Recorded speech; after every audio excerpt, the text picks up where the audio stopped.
I turned 63 last March, and I thought the hardest part of my life was already behind me.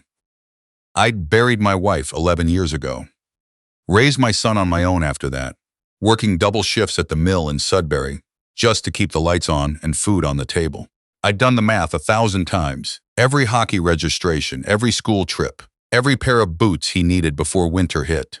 I never complained, not once, because that's what you do. You show up. His name is Theo. He's 31 now. Broad shoulders, dark hair like his mother. When he was 7 years old, he used to climb into my truck on Saturday mornings, and we'd drive out to Ramsey Lake and just sit there with our fishing rods, not talking much, just being together. I used to think those mornings were the best of my life. I still think that. But a lot has changed since then. Theo met Vanessa about 4 years ago. She's from Mississauga. Her family has money, the kind of money where they don't talk about it, but you can feel it in the way they carry themselves. Her father owns 3 dental clinics. Her mother drives a Mercedes and refers to their cottage as their summer property. Fine. That's not who they are to me. That's just background. People are more than where they come from. But I'll be honest. From the beginning, something was off.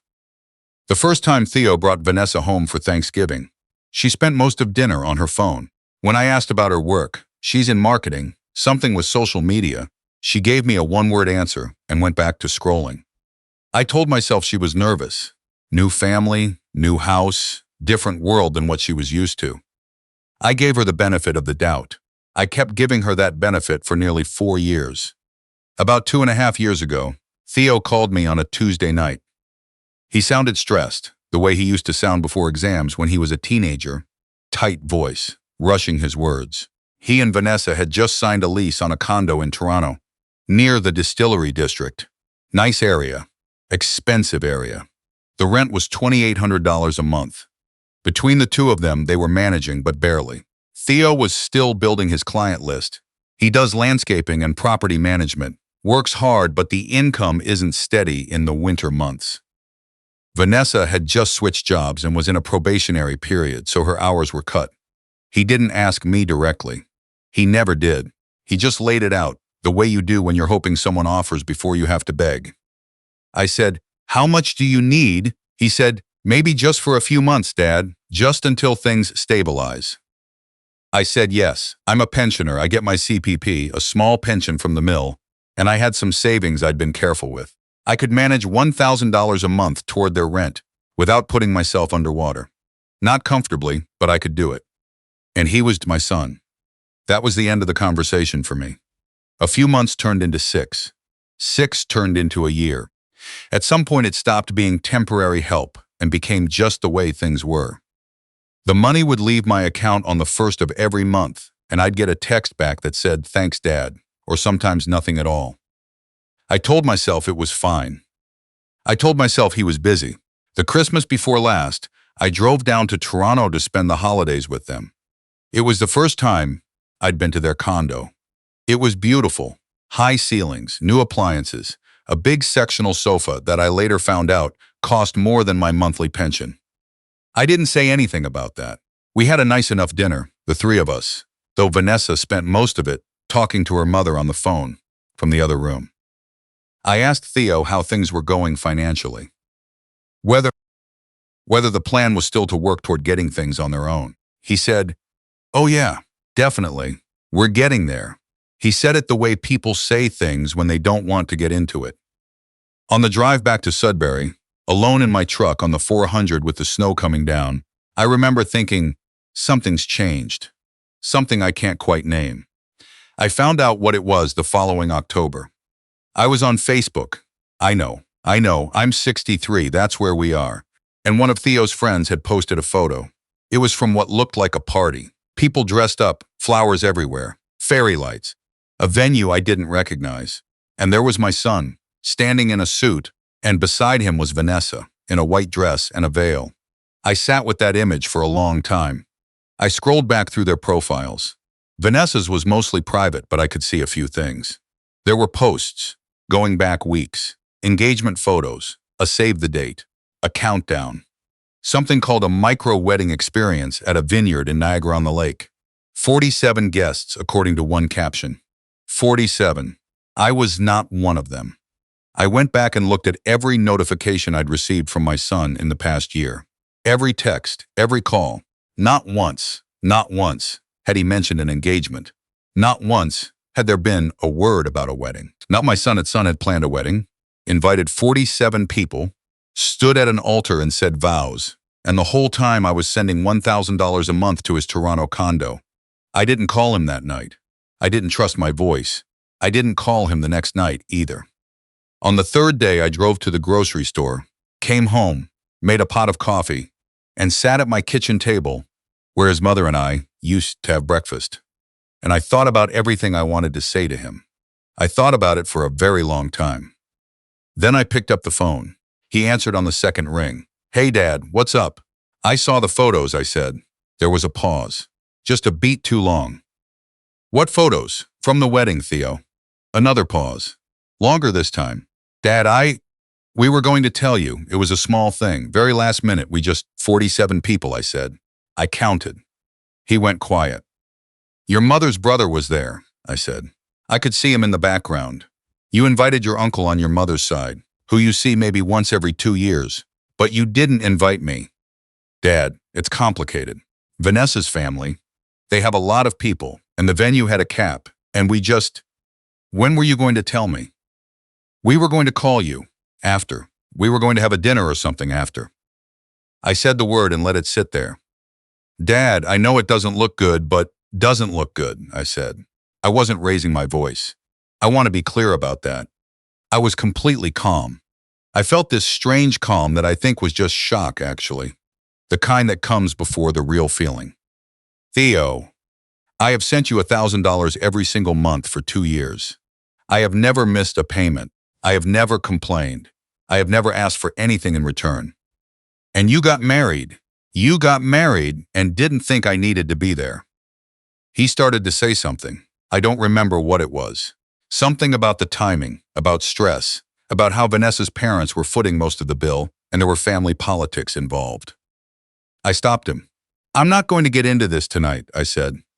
I need some time to think. Dad, I'll call you when I'm ready. I hung up, and then I sat in my kitchen for a while, looking at nothing. My neighbor Gus, we've been friends since the kids were small, came over that evening because he could see my truck was home and the lights were off, which he said wasn't like me. I told him what happened. He's a quiet guy, Gus, doesn't say much, but he sat across from me at that table and just let me talk. At some point he said, "What are you going to do?" I said, "I don't know yet." But even as I said it, I think I did know. I have a younger sister, Beverly, who lives in Victoria. She'd been on me for 2 years to come visit. Every Christmas card, every birthday call. When are you coming out west, you old stubborn man? I never went because I was always holding back money for Theo, always making sure there was enough in the account on the first of the month. I called her the next morning. I said, "Bev, is the offer still open?" She said, "Get on a plane." I booked a flight to Victoria for 2 weeks, leaving in 4 days. And then I opened my bank's app, and I canceled the automatic transfer to Theo's account. I didn't send him a message about it. I know that sounds harsh, but I'd been sending him a message every month for 2 years, and he couldn't pick up the phone to tell me he was getting married. I figured the account statement would speak for itself. I packed a bag. I had my sister confirm the spare bedroom was made up. I called the post office to hold my mail. Ordinary things. And I drove out to Sudbury's little airport with a feeling I hadn't had in a long time, something close to lightness. I landed in Victoria on a Friday afternoon. Beverly met me at the airport with a thermos of coffee and that big laugh she has, and we drove out to her place in Saanich with the windows down, even though it was October and crisp and I didn't care one bit. I hiked. I read. I walked the seafront at Ogden Point in the mornings. I had dinner with Bev and her husband almost every night. I slept 8 hours. I didn't look at my phone much. On the 5th day, my phone started ringing. Missed call from Theo, then another, then a text. "Dad, the rent's due. Did the transfer go through? Can you check?" I read it, put the phone face down on the counter and went back to my coffee. The next morning, 4 more missed calls. A text from a number I didn't recognize. It turned out to be Vanessa. Hi, this is Vanessa. Theo tried to reach you. The rent is overdue. We need to know if you're sending the e-transfer this month. I stared at that message for probably 30 seconds. The first time Vanessa had ever contacted me directly in 4 years of knowing her, the very first time she reached out to me specifically, was to ask about money. I didn't reply. By the end of the week, I had 11 missed calls from Theo, 2 more texts from Vanessa, and a voicemail from Theo that said, "Dad, I don't know what's going on. Please just call me back. This is serious. The landlord is going to charge us a late fee. I don't understand what's happening." On the Saturday, 9 days into my trip, I called him back. He picked up on the first ring. "Dad, finally. What's going on? Did something happen with your account?" "Nothing happened with my account," I said. "Then what?" "We haven't gotten the transfer. The rent is 12 days late we're going to." "Theo," I said quietly, "I'm not sending it." Silence. "What do you mean you're not sending it?" "I mean, I'm not sending it. Not this month. Not next month. Not anymore, Dad." His voice cracked slightly. "Dad, we can't cover it on our own right now, you know that." "I know," I said, "and you two are going to have to figure that out. This is because of the wedding." It wasn't a question. "Partly," I said. "But Theo, I want to be honest with you. I should have had this conversation a long time ago, long before the wedding. I've been sending you money for 2 years. You're 31 years old. You have a career. Vanessa has a career. And somewhere along the way, I think I stopped helping you and started just covering for you. And that's on me as much as anyone. So what, you're just cutting us off? With no warning?" "You got married with no warning," I said. 47 guests, Theo. His mother's brother, his colleagues, and not me. He was quiet for a moment. "Vanessa's family. I'm not talking about Vanessa's family right now. I'm talking about us. About you and me." I took a breath. "I've been thinking about this a lot this past week, out here in Victoria with Bev, and I keep coming back to the same thing. I missed your wedding, not by accident, not because of distance or scheduling. You made a decision, and you and Vanessa made a decision together, and I wasn't part of it. And the next thing I hear from you is about a rent payment." Another long silence. "I'm sorry, Dad." His voice was different now. Quieter. "I know I should have called you. I should have told you. The truth is, I didn't know how to tell you. We just kept putting it off, and then it happened so fast, and I thought you'd be upset, and I didn't want to deal with it." "I am upset," I said, "but not because you got married. I would have been happy for you. I would have driven down for a backyard ceremony, Theo. I don't care about venues. I just wanted to be there." He didn't say anything for a while. "As for the rent," I said, "I'm not going to keep paying for a life I'm not included in. That's not punishment. It's just, I have to be honest with myself about what I'm doing and why. And right now, I think you two need to stand on your own. You're capable of it." "I know you are. What are we supposed to do about this month?" "Call your landlord. Explain the situation. Ask for a few extra days. Talk to Vanessa's family if you need bridge help. Look at your budget and see what you can cut. Figure it out together. That's what married people do." I heard him exhale. "Okay." He said finally, "Okay, Dad, I'm not disappearing," I said. "I'm your father. That doesn't go anywhere. But some things have to change." We talked for another 20 minutes. Not about money, not about the wedding. Just talked, the way we hadn't talked in years. He told me about a property management contract he just landed in Etobicoke, potentially his biggest client. He told me Vanessa had gotten a permanent position with her new company. He sounded, underneath the stress, like a person who was actually going to be okay. When we hung up, I went out to Beverly's back deck and stood in the cool October air looking out over the garden, and I felt something shift inside me. Not resolution exactly, not yet. But something. I stayed in Victoria the full 2 weeks. Bev made me promise to come back in the spring. I flew home to Sudbury on a Sunday. My truck was exactly where I'd left it in the long-term lot. The highway was quiet going north, the trees mostly bare, that pewter-colored sky you get in northern Ontario in late October that some people find depressing but that I've always found honest somehow. It looks like what it is. 3 weeks after I got home, Theo called me again. "Can I come up this weekend?"